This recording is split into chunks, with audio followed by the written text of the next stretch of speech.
Now to weather. Let's get you to the forecast now that you're thinking about taxidermy this morning. We do have some snow-covered roads, especially south and east of the Quad Cities, looking at Bureau County down towards Monmouth.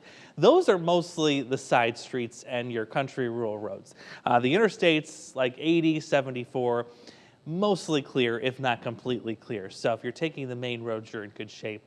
Country roads, you need a couple of extra minutes. Here's a good example too. So you're seeing 80 at 280, 74 LeClaire, road completely clear. Been watching the traffic speeds too. Those have been fairly normal. So we've got some clouds this morning. The snow has now moved off to the east of us. In its place, we've got kind of a westerly northwesterly flow, but it's not got a lot of warm air with it per se. We've got that new snowpack on the ground. That's a new area to refrigerate, of course, for our temperatures, and that's going to keep us cold today. So we're in the teens to start the day, and we're going to work into the 30s by this afternoon. But the thing is, we're going to bring the wind back, and we're going to increase that by some 10 to 20 miles an hour, even 25 miles an hour by the afternoon.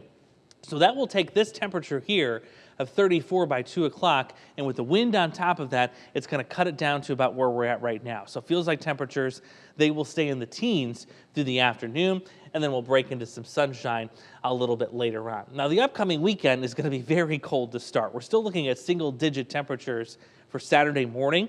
So if you're heading out to that parade, let me get you an hour-by-hour forecast. So the parade itself will kick off at 10 o'clock, but I know there's going to be several of you out there early in the morning getting your float ready, and that's where you see the lowest wind chill value, so about 10 below by 6 o'clock in the morning. Parade time, 10 o'clock, actual temperature of 12, but with the wind in place and that cold air, it's going to feel more like 2 below, and really throughout the entire parade, very low wind chills, staying in the single digits. So you need layers tomorrow morning, the hat, the gloves, probably the scarf too, as those winds continue to be fairly brisk at times. Now for the second half of the weekend, as we take you into your Sunday, that's going to be the better day. So I kind of wish we could flip the 2 days for you, make it a little bit more comfortable for the parade, but Mother Nature's just not going to let me do that. We'll return to the mid to upper 50s by Sunday, pulling a more southwest breeze. Also a reminder too, on Sunday we return to daylight saving time, and look what happens to the temperature pattern for next week. We'll try and go close to 70 maybe by Thursday, especially if we can hold the clouds at bay, bring back some more active weather for the second half of next week. But a good reminder about daylight saving time. So there's a couple different things you can do with it. What happens if we get rid of it altogether? Well, the biggest thing you notice is the summer season. You've got an extremely early sunrise at 4:15 in the morning. If you've got kids that get up at the crack of dawn with the sun, ooh, that's going to be a rude awakening if we do that.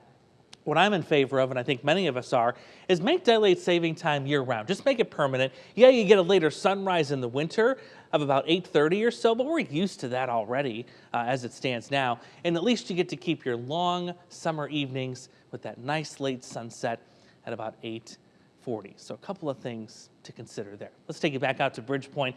Yeah, we got some clouds right now, but we will see some sunshine. Just keep the jacket handy. Wind chills in the teens for the rest of our afternoon.